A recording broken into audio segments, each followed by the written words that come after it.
The 911 call came in at 1:57 a.m. A woman was screaming. She said she couldn't wake her husband up. She begged us to hurry. Then the line went dead. We arrived 6 minutes later. The house was empty. Every light was on. Every window was open. No one inside. And the woman who made that call had been dead for 10 years. Dispatch came over the radio at 1:57 a.m. Unknown medical emergency. Mail down, unresponsive. Caller disconnected. Police were on their way, but we'd get there first. The address was in a quiet suburb. Nice homes, clean streets. Nothing ever happens there. We thought it was a heart attack, maybe a stroke, a standard call. We were wrong. We pulled up at 2:04 a.m. The house looked normal. Well-kept lawn, two-car garage, American flag on the porch. Then I noticed something. Every single light in the house was on. Not just a few. Every light. Living room, kitchen, bedrooms, bathrooms, porch lights, garage lights. Everything blazing at 2 a.m. Protocol says wait for police, but when someone's dying, every second counts. We grabbed our gear and approached the front door. It was unlocked. We pushed it open and called out, "Paramedics, we're here to help." Silence. The windows were wide open, drapes moving in the breeze, but there was no other sound. No TV, no voices, nothing, just wind. We moved through the house, living room, empty, kitchen, empty, bedrooms, empty, bathrooms, empty. Every room, every closet, nothing, no people, no pets, completely empty. My partner looked at me and asked, "Where is everyone?" We radioed dispatch. "Patient not found. House is empty." Copy, PD is 3 minutes out. We went back outside to wait. That's when I noticed my watch. My watch alarm went off, the one set for 3 a.m., but that was impossible. We'd been on scene for maybe 15 minutes, 20 at most. I looked at the screen, 3:01 a.m. What the hell? My partner checked his watch. Mine says 3:01 too. We ran to the ambulance, the computer display, 3:01 a.m. We'd been dispatched at 1:57 and arrived at 2:04. We'd lost an entire hour. Did we black out? My partner asked. I didn't have an answer. Then he looked at his watch again. His face went pale. It says 2:15 now. I checked mine. 2:15 a.m. The ambulance computer, 2:15 a.m. Time had jumped backward. We stood there staring at the house. Every light on, every window open, nobody inside. And our watches telling us we'd just experienced something impossible.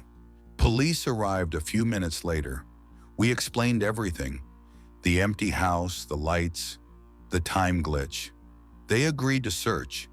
We followed them back inside. The air felt different this time. Heavier, thick, like the atmosphere before a storm. Every instinct was screaming at me to leave, but we had a job to do. The officers cleared each room. Still nothing.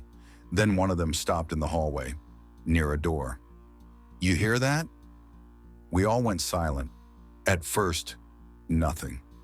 Then I heard it, faint, muffled, like it was coming from far away. A woman's voice, calling for help, coming from under the floor. The hair on my arms stood up. We all heard it. A woman's voice, desperate, pleading, directly beneath our feet. One of the officers knelt down. "It's coming from behind this door." The garage. We'd tried it earlier. Locked from the inside, multiple deadbolts, no lights on. But now we could hear her, clear as day. A woman crying for help from inside that garage. The officer stood and reached for the door handle. Every light in the house went out. Complete darkness. Then a blast of freezing air ripped through the hallway. so cold I could see my breath in the beam of our flashlights. The windows were open, but this was different. This felt deliberate, like something rushing past us. And then the pounding started. Bang, bang, bang, bang. Massive impacts against the garage door, like someone hitting it with a sledgehammer from the inside. The whole house shook, the sound deafening. Firefighters who'd been waiting outside came running in. "Break it down," an officer shouted. They hit the door with a battering ram. Once, twice. On the third hit, the door exploded inward. We rushed inside. The garage was massive. 3-car garage, nearly empty except for some tools on a workbench. In the center of the concrete floor, lying in a pool of motor oil, was a man, late 50s, early 60s, barely conscious, dehydrated, delirious. He'd clearly been there for hours, maybe longer. We went to work immediately. IV, oxygen, vitals. Broken hip, broken ribs, severe dehydration. One of the officers leaned down. "Sir, who called 911? Your wife?" The man's eyes were glazed, unfocused, but he managed to speak. "My wife?" His voice was barely a whisper. "My wife died 10 years ago." The officer looked at us. "Does anyone else live here?" "No, just me. I don't have much family." "Then who made the 911 call?" The man just stared. He didn't know. We loaded him into the ambulance. As we were about to pull away, I looked back at the house one last time. All the lights were back on, windows still open, drapes still moving. And then I saw her, standing in an upstairs window, in a house that doesn't have an upstairs. I grabbed my partner's arm. "Do you see that?" He looked up. The color drained from his face. "There is no upstairs in that house." We'd searched it. Single-story ranch. We'd confirmed it.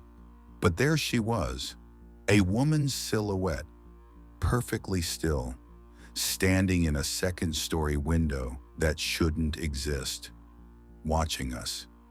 I blinked. The window was gone. The house was exactly as it should be. Single story, all lights on, empty. We drove to the hospital in complete silence.